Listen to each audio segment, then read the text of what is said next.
Hello everyone! Ito ang daily routine kung yung aking alaga na si Rada palabasin. May oras siyang kailangan kong palabasin.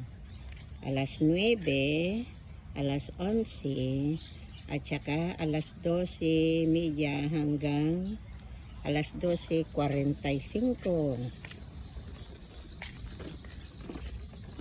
Ayan po.